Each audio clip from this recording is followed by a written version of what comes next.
Hi, good afternoon. Yeah, Tom Dawes. I'm so cold over there, so if you see me shivering, it's not because of nerves, it's because I'm very cold. Okay, so first of all, Tom Dawes, and I've got a confession to make. I am actually a recovering manufacturer. I need to explain a bit of my history to tell you where I want to take the business. So, I want to talk you through some PhD research in supply chain collaboration, how I formed a business as a one-man band, an aerospace manufacturing company, grew it to 200 people, and then failed miserably. And then how I learned from that, how I reflected on it, and now how we're helping digitise and connect supply chains.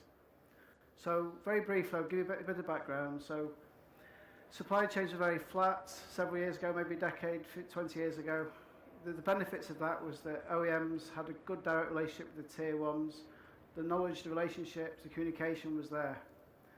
But it's very inefficient, so companies couldn't focus on the core competencies, there's high overhead costs and limited risk share. That moved on to then supply chain rationalisation, so it was not about supply chain management, more about abdicating supply chains. So supply chains got pushed down into the food chain, reduced the overhead costs, which is good, companies would focus on the core competencies.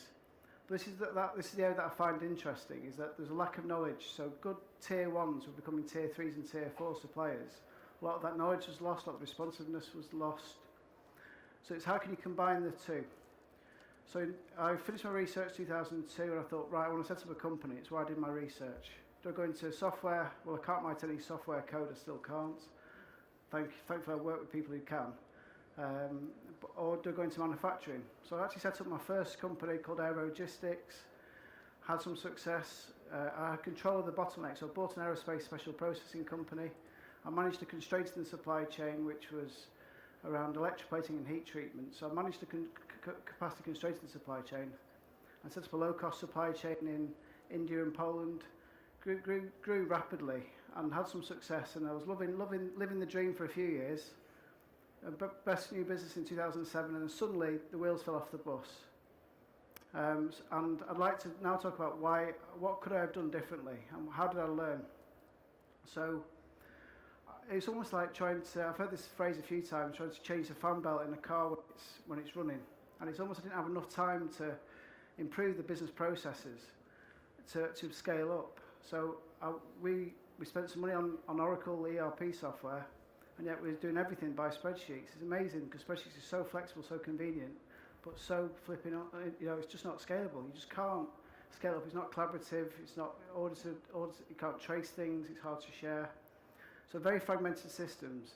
Our risk management was all about reacting. It was all about, oh crikey, this delivery's late. What are we going to do about it? How do you react? Rather than how could that have been prevented? And total cost of acquisition. We hear a lot about low-cost labour countries, but really I was adding costs because I wasn't managing the risk in the supply chain. I was seeking lower cost labour rather than really trying to re-engineer the value chain. So what could I have done differently? I could have done lots of things differently on reflection, but strategy and execution are two key things. So strategy, I hear about onshore supply chain, so I should have kept more of a local supply chain to maintain responsiveness and be able to react to risk, and also to be able to help with the knowledge transfer. So before just sending work straight to India and Poland, be able to manage the NPI process and transfer. And secondly, the data in the supply chain is only as good as the data that's in there. So if you're not getting good data from your suppliers, it's crap in, crap out. So the suppliers we're working with needed better ERP software, needed better data to manage their production facilities and machines. Having collaborative new product introduction, so managing key stage gates of the risk in the supply chain is really important, and be able to automate that.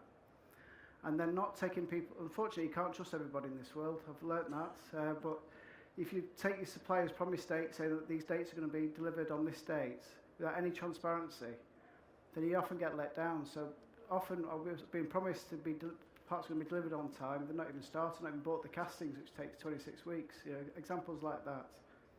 So having order book visibility is really important. Oh, crap, that's full off gone a bit there. But it's about strategy and execution. So it's about having ERP, supply quality engineering, so be able to consolidate not just your ERP data about what you're placing on your suppliers, your spend and your order book visibility, but also things like your supplier audits and your supplier business diagnostics, be able to compile all this. So where you have lots of fragmented systems with ERP and spreadsheets, be able to pull all that together and make it very easy to navigate. Be able to map your suppliers and your suppliers' suppliers and your suppliers' suppliers. Now that's one thing, be able to map that, but a key part to successful supply chain management is about supply chain engagement. And a big part of that is about understanding what's in it for me. Why should I share more data with my customer if all they're going to do is beat me up more or take the work off me or use it as negotiation? So how do you identify what's in it for me and the win-win? Can I ask a quick question? How many people represent small companies here? There's not many. Okay. I won't do the sob story for small companies then. I'll talk about big companies. Okay, so key part of it is about getting real-time intelligence. How do you capture real-time intelligence? And that's what I'd like to talk about now. So, okay. How to digitalize the supply chain. So we're about not just going top down, not just a big company with an ERP system autocratically managing its supply chain, but how to engage the suppliers, how to engage your tier ones, your tier twos, right down to SMEs. So SMEs are more willing to share information, share operational information, commercial information, technical information. So we have an approach that we provide not just technology but also intelligence to the suppliers. So they have better market intelligence, they have better forward visibility of demand, better information about competitors, and they have different access to different tools. And that's a big part for Industry 4 as well, is before you make big investment, how can you try before you buy? How can you prove out some return on investment before you actually make your big investments?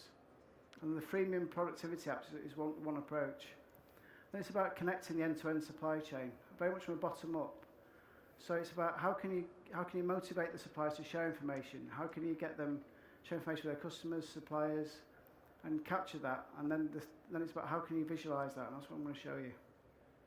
So part of our approach is we have productivity tools.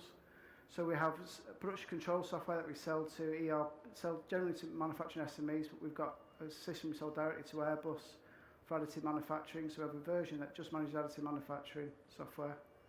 We capture data from people, plant processes. So capturing data from plants, from smart data capture, something we developed with Bentley Motors, which is about capturing throughout the product life cycle, capture data from people. Smart workflow. So how do you standardize workflow in the business? How do you standardize its new products introduction? So capturing data from your people, plant, processes.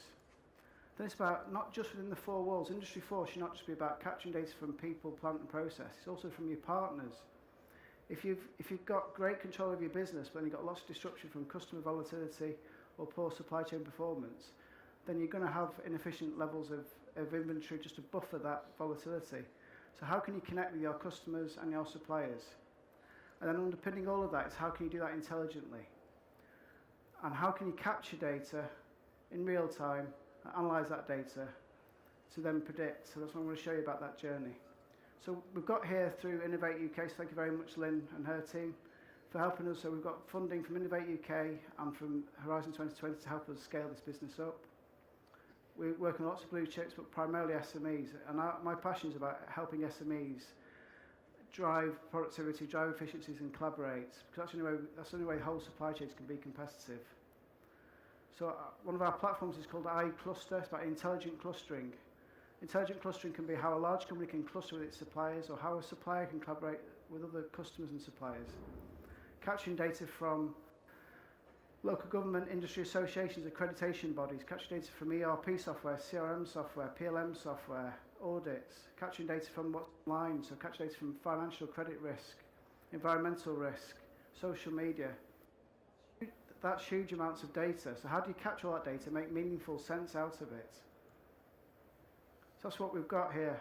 Hopefully this will work. So what we've got is we've got ability, it's a bit like a Facebook of business to business. So you can companies can maintain their own profile. They can say what capabilities, capacities, profiles that they have. You can then drill in and start to see supply chain. You can really drill in. You can see what information you've got. So you can see here, you can see you've got 7 systems integrators. See who those companies are. And then start to visualize those companies and see who are they connected with, who are their connections. Start to visualize risk. And whatever information you want, there's lots of visualization tools out there, but it's only as good as the data integrity that you can capture. So, how do companies start? So well and good having this view of the world where it could get to.